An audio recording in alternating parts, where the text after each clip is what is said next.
हेरी पानीको एकदम दुःख। पानी चाहिँ हामीले यहाँ चाहिँ वहाँ पर चाहिँ नि के अरे जट्टा पोखरीको चाहिँ ओरतिर चाहिँ खोलादेखि बोकेर ल्याएको छौँ। तै पनि भाँडा छैन।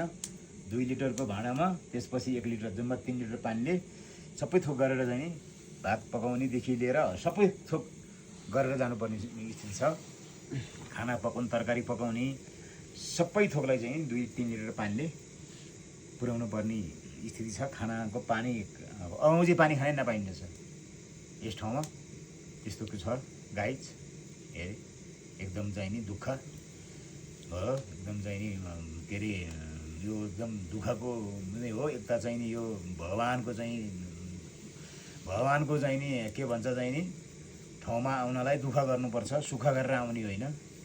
सुख गर्नलाई त चाहिँ जुनसुकै मन्दिरमा जाँदा नि भयो, जुनसुकै मन्दिरहरूको ठाउँमा पुग्दा नि भयो।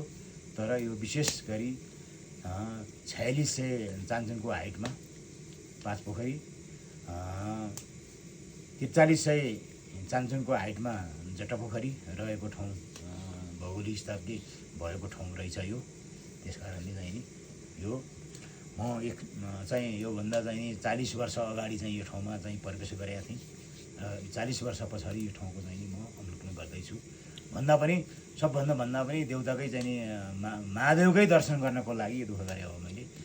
जय होस्। अनि हिजो बिहान घरबाट हिँडेदेखि एउटै मान्छे, कुनै पनि मान्छे भेटेका छौँ त हामीले? अहिलेसम्म कुनै मान्छे कहीँ भेट्नु केही छैन। हामी दर्शन गरेर आएर यस ठाउँमा खाना पकाउँदैछौँ।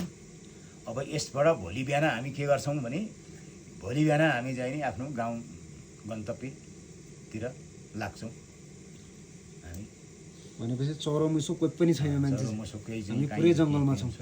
छौँ हामी। त्यही पनि यो पनि एउटा सरकारले बनाएको या वडाले अथवा चाहिँ गाविसले अथवा कसले बनाएको एउटा चाहिँ नि एउटा के भन्छ यो ट्रस्ट रहेछ। त्यही ट्रस्टमा चाहिँ आएको भएर हिजो हामी पुरै चाहिँ हाम्रो चाहिँ लुगादेखि लिएर ओढ्ने, लुगादेखि लिएर ओढ्ने चाहिँ ओछ्याउनेदेखि लिएर हाम्रो ज्यानको लुगा पनि सबै हाम्रो चाहिँ एकदम खत्तम थियो। यस ठाउँमा आएर चाहिँ यहाँ 2-4 यसो दाउरा रहेछ, दाउरा हालेर चाहिँ हामी यसमा आगो बालेर त्यसपछि हामीले चाहिँ खाना तयारी गऱ्यौँ, खाना खायौँ। यो चाहिँ दोस्रो खाना हो है गाइज। अरू केही भन्नु छ त? अब केही छैन। अब अरू बादमा भन्दै जाउँ होला। धन्यवाद।